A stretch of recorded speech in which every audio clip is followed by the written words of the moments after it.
आखिरकार जिसकी उम्मीद की जा रही थी वही हुआ, यानी पाकिस्तान ने भारत के आगे घुटने टेक दिए।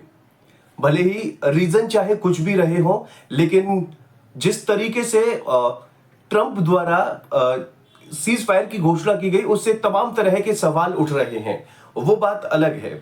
लेकिन क्या कारण रहे, अभी इसकी जांच की जाएगी और अभी जैसे जैसे ये खबरें आगे बढ़ेगी और उसके बाद जो है मामला पूरा निकल के आएगा कि आखिर पाकिस्तान ने क्यों घुटने टेके। हालांकि बहुत सारी ऐसी खबरें चल रही हैं कि जिस तरीके से जो हाई स्पीड मिसाइल जो पाकिस्तान ने दागी थी, उसके बाद जो भारत का रुख था वो बहुत ज्यादा आक्रामक था और इसको देखते हुए पाकिस्तान कहीं ना कहीं अंदर से घबरा गया था और यही कारण था कि पाकिस्तान की ओर से सीज फायर की जो पहल की गई।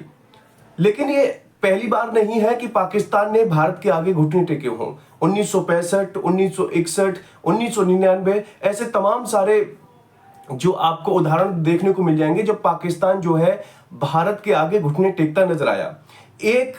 इन सब में एक युद्ध ऐसा भी था जिसमें भी पाकिस्तान ने अपने भारत के आगे जो है घुटने टेके थे और वो युद्ध लड़ा था गाजी जब मारी गई थी, जो गाजी पनडुब्बी थी उनकी पाकिस्तान की, जिसको आईएनएस विक्रांत ने, खराब हुए विक्रांत ने मारा था।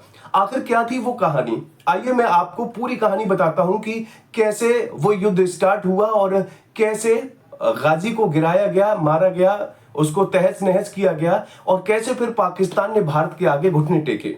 लेकिन उससे पहले आपसे निवेदन है कि अगर आपको मेरी वीडियो पसंद आए तो चैनल को सब्सक्राइब करें और हाँ, कमेंट जरूर करें और बताएं कि आपको मेरी वीडियो कैसी लगती है, ताकि मैं कुछ उसमें और सुधार करने की कोशिश करूं। तो 4 दिसंबर 1971 ये तारीख पाकिस्तान पर लगा एक ऐसा दाग है जो उसे भारत से मिले मुंहतोड़ जवाब की याद दिलाता रहेगा। दरअसल पाकिस्तान की आदत रही है बंटवारे के बाद से ही वो भारत के खिलाफ साजिशें रचता रहा है, लेकिन हर बार उसे मुंह की खानी पड़ी है, जैसे इस बार भी खानी पड़ी। ऐसा ही कुछ वाकया हुआ 1971 की जंग के दौरान, जब पाकिस्तान की चाल उल्टी पड़ गई। इस जंग में पाकिस्तान की न केवल शिकस्त हुई बल्कि उसके 2 टुकड़े हो गए। पाकिस्तान ने भारत को चोट पहुंचाने के लिए जो रणनीतिक फैसला लिया वो अगर कामयाब हो जाता तो यकीनन बड़ा नुकसान होता, लेकिन भारतीय नौसेना ने पाकिस्तान के मंसूबों पर पानी फेर दिया। आखिर क्या था वो पूरा किस्सा, कैसे हुई थी उस जंग की शुरुआत। दरअसल बात 3 दिसंबर 1971 की है, जब पाकिस्तान ने भारत पर हमला कर दिया था। इस हमले से करीब 1 हफ्ते पहले ही पाकिस्तान समंदर के नीचे एक बड़ी साजिश को अंजाम देने वाला था। उसने भारतीय नौसेना के एयरक्राफ्ट कैरियर आईएनएस विक्रांत को तबाह करने की योजना तैयार की और इसके लिए उसने अपनी सबसे शक्तिशाली पनडुब्बी पीएनएस गाजी को चुना। कहा जाता है कि पीएनएस गाजी में सवाल पाकिस्तान नौसेना के लोगों को खुद भी इसका अंदाजा नहीं था कि पाकिस्तान भारत पर जमीनी हमले की तैयारी कर रहा है। पीएनएस गाजी के कैप्टन जफर मोहम्मद खान को 8 नवंबर 1971 को आईएनएस विक्रांत को तबाह करने का जिम्मा सौंपा गया था। 14 नवंबर से 24 नवंबर के बीच पाकिस्तानी नौसेना ने अपनी सभी पनडुब्बियों को पहले से तय गश्ती इलाकों की ओर बढ़ने का आदेश दिया गया। वहीं पीएनएस गाजी, जिसे पाकिस्तानी नौसेना ने अमेरिका से लीज पर लिया था, उसे बंगाल की खाड़ी में जाकर आईएनएस विक्रांत को ढूंढकर तबाह करने की जिम्मेदारी सौंपी गई। लेकिन भारतीय नौसेना के अधिकारियों को पाकिस्तान के नापाक मंसूबों की भनक लग गई और उन्होंने पीएनएस गाजी के लिए एक ऐसा ट्रैप बिछाया जिसमें फंसकर वो खुद ही समंदर में दफन हो गया। दरअसल कहते हैं कि उस समय भारत में मौजूद पाकिस्तानी जासूस अपनी आकाओं तक आईएनएस विक्रांत की लोकेशन भेज रहे थे। उनकी बातचीत मेजर धर्मदेव दत्त ने डिकोड कर ली और यही बात पाकिस्तान पर भारी पड़ गई। इसके बाद भारतीय नौसेना ने पीएनएस गाजी को फंसाने के लिए एक चाल चली। पाकिस्तानियों तक जानबूझकर यह बात पहुंचाई गई कि आईएनएस विक्रांत विशाखापट्टनम में खड़ा है, जबकि इस दौरान इसकी असल लोकेशन अंडमान और निकोबार द्वीप समूह था। भारतीय नौसेना ने पुराने विध्वंसक आईएनएस विक्रांत को विशाखापट्टनम से करीब 160 किलोमीटर दूर ले जाकर भारी वायरलेस ट्रैफिक उत्पन्न किया गया।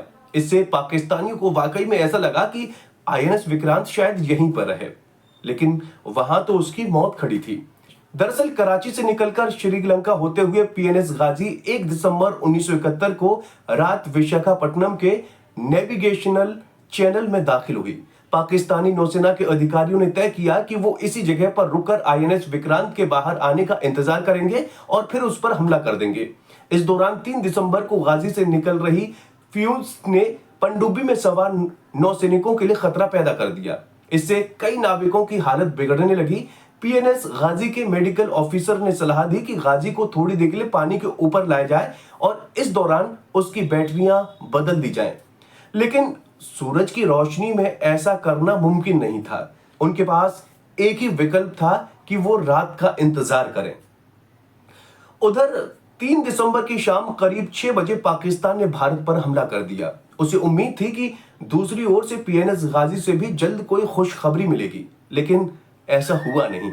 3 और 4 दिसंबर की आधी रात विशाखापट्टनम पोर्ट से थोड़ी दूरी पर एक जबरदस्त धमाका हुआ। यह धमाका पाकिस्तान की गाजी में हुआ था। 4 दिसंबर को भारतीय मछुआरों ने समंदर से पीएनएस गाजी के कुछ टुकड़े ढूंढ निकाले। हालांकि भारतीय नौसेना ने 9 दिसंबर को इसकी सार्वजनिक तौर पर घोषणा कर दी।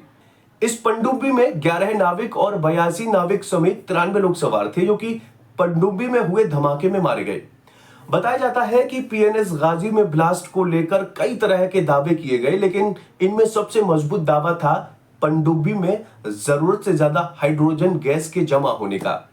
पीएनएस गाजी के अवशेषों की जांच करने वाले भारतीय अधिकारियों के मुताबिक गाजी का ढांचा बीच से टूट गया था, जबकि आमतौर पर टॉर्पीडो या बारूदी सुरंग में विस्फोट से आगे वाले हिस्से को ज्यादा नुकसान पहुंचता है।